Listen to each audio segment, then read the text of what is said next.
So in 84, skateboarding, right before, so Back to the Future showed up in what, 85, 86? Sure. But also, for some reason in Minnesota, there was a lot of vert ramps everywhere, and it was amazing. And so basically for me, it started with freestyle bikes, like all of us. BMX bikes, yeah.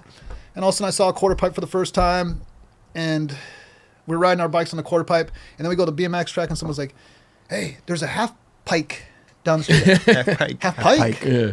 Half pike? What's that? But this is a half pike. Oh, a half pipe. But anyways, we go there. I go there, and I see this this culture, like, and these guys were good. They were already going to San Diego in the 70s and stuff. So I had some elders down the street from me, so I was very fortunate. These elders were at a higher level. And I just saw this vibration of skateboarding, like, what is this? There was this smell, this taste, this thing. There was two girls in the corner of the ramp, and even they looked cool, like, because it was just like, this is not the football team, this is not the baseball team, this is none of this. This is like, where am I? This is a subculture that I've never seen. The music that they played there, you couldn't hear it anywhere. It was like, you didn't hear it on the radio. You heard nothing. Like, what is this culture? What's skateboarding? You also mentioned that the smell, the taste, the sights. Like if you say that to some kid nowadays, I don't know if they'd understand what you're talking about. It had a smell. What did it smell like? It smelled like duct tape, pads, shoe goo, masonite, shoe goo, boards when you walk into a skate shop, stickers for days, vinyls, hand done. And so then people are like, well, what color did it have? It's like, well, it's red. And they're like, why red? What did it taste like?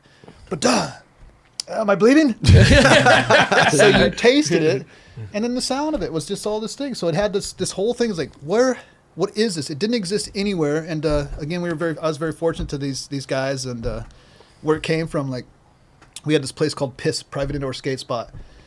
Husker Du would practice there. The Cows would practice there. And Husker Du is a very big band, or was punk band, but they'd practice there. And it was just this culture of skateboarding again. It's just this thing of like,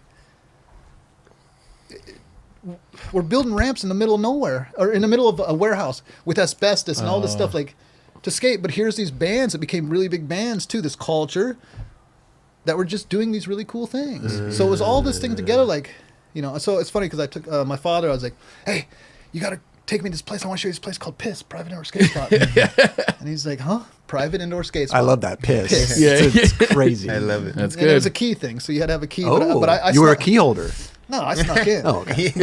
Okay. At that time, I was 12 years old, and I just knew how to. Well, I had a couple Maneuver elders. You could wiggle your way in. I had a couple elders of, for some reason, take me. I don't know why. I'm very stoked on it, but they took me. Chad Javier. But so I take my dad there, and there's these two dudes in the corner, and they're smoking bong hits, and I'm like, those guys are the best guys here. They're the best here. Your dad's like, what? Where'd you bring me? Exactly. And I'm the same way. Like, where are we? And he's the same thing. Like, But your dad, did he approve of this? so we're going home, Okay. and we're sitting in the car, and he's like, son, I don't ever want you going there again. And I'm just like, I'm going to go there no matter what. And he's like, okay, every time you go, tell me. I was like, okay. So I told him, like, I'm going. But he didn't want me there. And years later, we talked about, like, he's like, son, I saw needles. I saw broken bottles. I saw mattresses. Because it was that punk. Right. Yeah. And I was like, all I saw was the ramps. I'm not going to jump on this mattress where the needles are and all the stuff is. Because that wasn't... Did you see those ramps? Right. Those ramps. So yeah. It's just the environment that he that was his concern. Oh, 100%. Yeah, of course. I think any dad would be in that same. I would do that the same thing for my Absolutely. kid.